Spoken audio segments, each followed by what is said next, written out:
Hi welcome back to my channel. ఈరోజు కథ మూగబోయిన ప్రేమ 29వ భాగాన్ని వినేద్దాం. ఎలానో మ్యారేజ్కి ఇంకా 20 డేస్ ఉంది కాబట్టి ఈలోపు బిజినెస్ స్టార్ట్ చేసేస్తా. అలా అని నిన్ను వదిలేస్తాననుకోకు. ఛాన్స్ దొరికినప్పుడల్లా నిన్ను ఉక్కిరి బిక్కిరి చేసేస్తా. గుర్తుపెట్టుకో. అలానే ప్రిపేర్గా ఉండు. బావా వద్దు అన్నావంటే తోలు తీసేస్తా అన్నాడు. రామ్ మాటలకి సిగ్గుపడుతూ విండో వైపు తలపెట్టేసి నవ్వుకుంటూ ఉంటుంది ధాత్రి. ధాత్రి సిగ్గుపడుతుండడం చూసి ఏయ్ దూత అని పిలుస్తాడు. హా అని అంటుంది, కానీ తల తిప్పి చూడదు. ఏంటే పొగరా, పిలుస్తుంటే నా వైపు చూడకుండా హా అంటున్నావు, దెబ్బలు పడాలా అన్నాడు. రామ్ వైపే చూసి ఏంటి బావా చెప్పండి అని అంటుంది. ఏం లేదులే అని కార్ స్టార్ట్ చేసి, అవును నా మీద ఎందుకే అంత ప్రేమ పెంచుకున్నావు? నేను తిట్టినా అసహించుకున్నా, దొంగ అని తిట్టినా నా మీద కోపం తెచ్చుకోకుండా అంతకు మించి ప్రేమ ఎందుకే తెచ్చుకున్నావు అని అంటాడు. ధాత్రి చిన్నగా నవ్వి, ఏమో బావా, చిన్నప్పటి నుండి నాకు మీరంటే చాలా ఇష్టం, కానీ అది నేను ఎప్పుడూ బయట పెట్టలేదు. మధ్యలో మీరు చదువు కోసమని వేరే ఊరు వెళ్ళిపోయినప్పుడు చాలా ఏడ్చాను, కానీ భవిష్యత్తు కోసమే వెళ్ళారు కదా అని నన్ను నేను తమాయించుకున్నాను. మిమ్మల్ని చూడాలని ఆశ చాలా ఉండేది బావా, కానీ చూసే వీలు లేదు. చిన్నప్పుడు మీరు నేను కలిసి బొమ్మల పెళ్లి ఆడుకున్నాం కదా, అప్పుడు మీరు నా మెడలో చైన్ వేశారు కదా, నాకు బాధ వచ్చినప్పుడల్లా దాన్ని పట్టుకొని పడుకునేదాన్ని అని అంటూ ఒక్కసారి, అయ్యో బావా ఆ చైన్ ఏమైపోయింది? ఆ రోజు మీరు పర్స్ గురించి నన్ను దొంగ అన్న తర్వాత నా చేతిలోనే పట్టుకొని పడుకున్నాను. ఇంకా తర్వాత నేను ఆ చైన్ని చూడలేదు. ఏమై ఉంటుంది? అది నాది బావా, పోయిందా అని ఏడుపు ముఖం పెట్టేస్తుంది. ధాత్రి మాటలు అలానే వింటూ ఒక్కసారిగా మారిన ధాత్రి గొంతును విని, నీ గదిలోనే ఉంటుంది, ఎటు వెళ్తుంది? దానికి ఏమైనా కాళ్ళున్నాయా అన్నాడు. ఉంటుంది కదా. ఉంటుందిలే కానీ నా మీద ఇంత ప్రేమ దాచుకున్నావా? వచ్చి రాగానే మెయిడ్ అన్నాను కదా, అప్పుడు నీ కోపం వచ్చింది కదా అన్నాడు. లేదు రాలేదు, మీరు నన్ను మర్చిపోయారని ఏడుపు మాత్రం వచ్చింది. నేను నిన్ను మర్చిపోయానా? మర్చిపోతే ఇప్పుడు కూడా ఎందుకు చెప్తాను? అప్పుడు అలా అనిపించింది. సరే అని అంటున్న రామ్ని చూసి, బావా అమ్మమ్మకి ఫోన్ చేసి ఆ చైన్ ఎక్కడుందో అడగండి ప్లీజ్, అది లేకపోతే నాకు చాలా ఏడుపు వచ్చేస్తుంది. మీరు నాకు ఇచ్చిన మొదటి బహుమతి కదా అని అంటుంది. ధాత్రి చేతిలో మొబైల్ పెట్టి, నువ్వే కనుక్కో అని అంటాడు. రామ్ మొబైల్ వైపు అయోమయంగా చూస్తూ ఉండేసరికి, ఏంటి ఆ ఫేసు, అన్లాక్ చేసి నానమ్మ నెంబర్కి కాల్ చేయి అని అంటాడు. ఎలా అంది. ధాత్రి వైపు అలానే చూసి, ఏంటి మొబైల్ని ఫస్ట్ టైం చూస్తున్నట్టు ఆ ఎక్స్ప్రెషన్ ఏంటి అని అడిగాడు. నేను మొబైల్ని ఏమీ ఫస్ట్ టైం ఏమీ చూడడం లేదు, పాస్వర్డ్ చెప్పకుండా అన్లాక్ ఎలా చేయమంటారు, అందుకే అలా చూస్తున్నాను. అబ్బో అని ధాత్రి వైపు చూసి 1381995 అని అంటాడు. ఏంటి బావా ఇంత పెద్ద పాస్వర్డ్ పెట్టుకున్నారు అని అంటున్న ధాత్రి ఒక్కసారి సైలెంట్ అయిపోయి, బావా అని ఏడుపు గొంతుతో అంటుంది. ఏంటే దీనికి కూడా ఏడిపోయినా? మరి మీరు నా నా అని ఆగిపోతుంది. ధాత్రిని చూసి నవ్వుతూ, తమరి డేట్ ఆఫ్ బర్తే అని అంటాడు. ధాత్రి కన్నీళ్లతో చూస్తూ ఉండేసరికి, కొడతా ఏడు పాపేసేయి అని అంటాడు. ధాత్రి కష్టంగా ఏడు పాపి సావిత్రమ్మ గారికి ఫోన్ చేస్తుంది. ధాత్రి వాళ్ళ కోసం ఎదురు చూస్తున్న సావిత్రమ్మ గారు రామ్ నెంబర్ నుండి ఫోన్ వస్తుండడం చూసి వెంటనే ఆన్సర్ చేసి, ఏంట్రా ఎప్పుడనగా బయటికి వెళ్ళారు, ఇంకా రాలేదు, ఇంకా ఆలస్యం అవుతుందా అని అంటారు. అమ్మమ్మ నేను ధాత్రిని. చెప్పు ధాత్రి, ఎప్పుడొస్తారా ఇంటికి? బావా అని అంటూ ఉండగానే రామ్ ఫోన్ లాక్కొని, నానమ్మ మేము ఈవినింగ్ వస్తాం, ఇంకా నందు కూడా నేను మీకోసం ఫుడ్ ఆర్డర్ పెట్టాను, నీకోసం మాత్రం నార్మల్ ఫుడ్ ఆర్డర్ చేశాను, నువ్వు అది తిని ట్యాబ్లెట్లు వేసుకొని రెస్ట్ తీసుకో, ఓకేనా అని అంటాడు. అలాగే రామ్, కానీ మీ మామ మాత్రం ఇంకా బయటికి రాలేదురా. వస్తుందిలే నానమ్మ అని అంటూ, నీ మనవరాలు ఏదో అడగాలంట, దానికే ఇస్తున్నాను అని ఫోన్ ధాత్రి ఒడిలో పడేసి డ్రైవింగ్ మీద దృష్టి పెట్టాడు. చెప్పు ధాత్రి, ఏం అడగాలి అని అంటున్న సావిత్రమ్మ గారిని చూసి, తన చైన్ ఏమైనా కనిపించిందేమో అని అడుగుతుంది.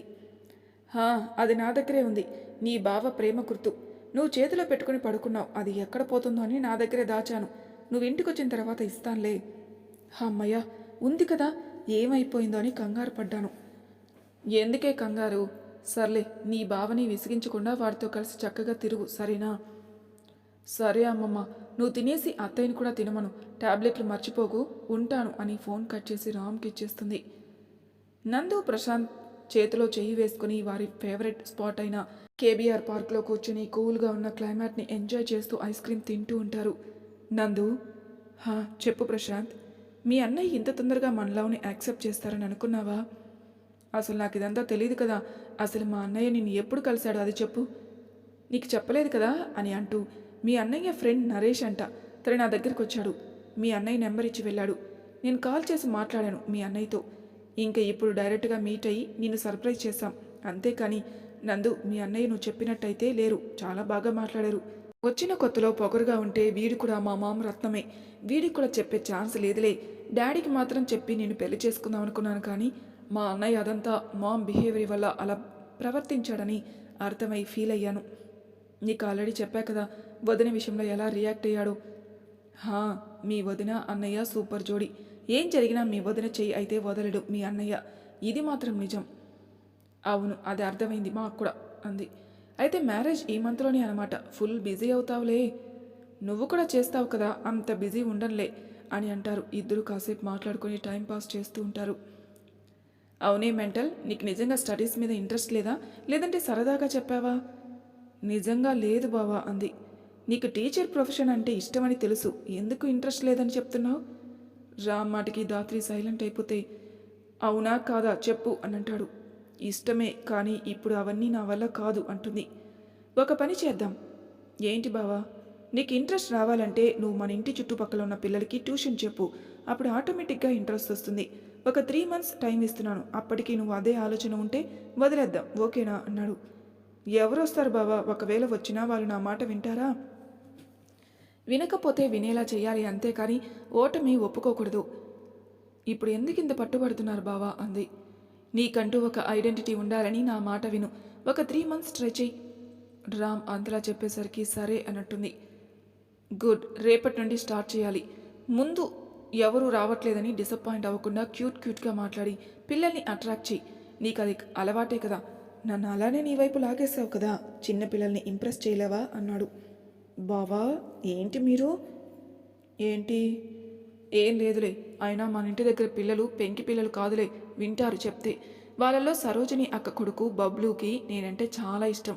వాడికి చెప్తా, వాడే వాడి ఫ్రెండ్స్ని తీసుకుని వస్తాడు. సరోజిని అక్క కొడుక? వాడెవడు? వాడి ఏజ్ ఎంత? నువ్వంటే ఇష్టమేంటి? రేపు రాని వాడి సంగతి చెప్తాను అన్నాడు. చిన్న పిల్లోడు బావా అంది. అయితే దాత్రి మూతి తిప్పి, మీరలా భయపెడితే వాడు రారు అంటుంది. అవునా అండి, సరే అండి అని వాళ్ళు వెళ్లాల్సిన ప్లేస్ రావడంతో కారు ఆపేసి దిగు అని అంటాడు. దాత్రి చుట్టూ చూసి, అసలు ఇక్కడ ఏముంది, ఒక్క మనిషి కూడా లేరు. ఏదైనా పార్కుకో గుడికో తీసుకుని వెళ్తారనుకున్నాను అని అంటున్న దాత్రిని చూసి, నోరు మూసుకొని దిగుతావా, ఇక్కడ నుండి నడిచి వెళ్ళాలి అని అంటాడు. అన్నిటికీ కోపమే అని అనుకుని కారు దిగిన తర్వాత భుజానికి చిన్న బ్యాగ్ తగిలించుకుని దాత్రి చేయి పట్టుకుని ముందుకెళ్తాడు. కొంచెం దూరం వెళ్ళిన తర్వాత దాత్రి కళ్ళు మూసి వాగకుండా ఉండు అని ముందే వార్నింగ్ ఇవ్వడంతో సైలెంట్గా రామ్ ఎటు తీసుకుని వెళ్తే అట్టే నడుస్తుంది. దాత్రి వైపు చూసి కళ్ళ మీద నుంచి చేతులు తీసి సైలెంట్గా పక్కన నించుని ఉంటాడు రామ్. దాత్రి కళ్ళు నిలుపుకుంటూ సరిగ్గా చూసి ఆశ్చర్యంతో కళ్ళు పెద్దవి చేసుకుని చూస్తుంది. రామ్ వైపు చూసి, బావా ఏంటిది అని అలానే ఆశ్చర్యం ఇంకా ఆనందంతో అడుగుతుంది. దాత్రిని వెనక నుండి హత్తుకుని నచ్చిందా అని అడుగుతాడు. చాలా బాగుంది బావా, అసలు ఎటు చూసినా పూల మొక్కలే, చల్లని గాలి, పైగా అని ఆగిపోయి పక్కకు చూసేసరికి తనకి ఎంతో ఇష్టమైన ఊయల కనిపించగానే గట్టిగా అరిచేసి బావా అని ముందుకు తిరిగిపోయి గట్టిగా పట్టేసుకుని హత్తుకుంటుంది. దాత్రి ఆనందం చూసి చుట్టూ చేతులు బిగించి, నీకు ఇలాంటి ప్లేసెస్ ఇష్టమని ఇంత దూరం తీసుకుని వచ్చాను అని అంటాడు. రామ్ నుండి దూరం జరిగి, థ్యాంక్స్ బావా, సూపర్గా ఉంది ఇక్కడ. మనం సాయంత్రం వరకు ఇక్కడే ఉంటామా అని అడిగింది. ఉందామా? హా ఉందాం బావా అంది.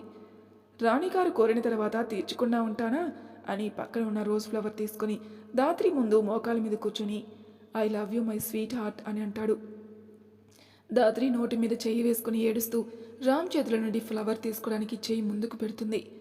దాత్రి చేతి మీద ముద్దిచ్చి ఫ్లవర్ చేతిలో పెట్టి తన వేలుకున్న రింగ్ దాత్రి చేతికి తొడిగి లేచి నుంచుని నుదుటి మీద ముద్దిస్తాడు. దాత్రి ఏడుస్తూనే ఉండడం చూసి బుగ్గల మీద జారిన కన్నీళ్లను తుడుస్తూ, ఇంత రొమాంటిక్గా ప్రపోజ్ చేస్తే గట్టిగా ఊపిరాడకుండా ముద్దుల్లోనో ముంచేస్తావనుకుంటే ఇలా ఏడుస్తావేంటే అని అంటాడు. రామ్ వైపు చూసి, ఇంత ప్రేమ చూపిస్తుంటే ఆనందంతో కళ్ళల్లో నీళ్ళు వచ్చేస్తున్నాయి బావా అని అంటుంది.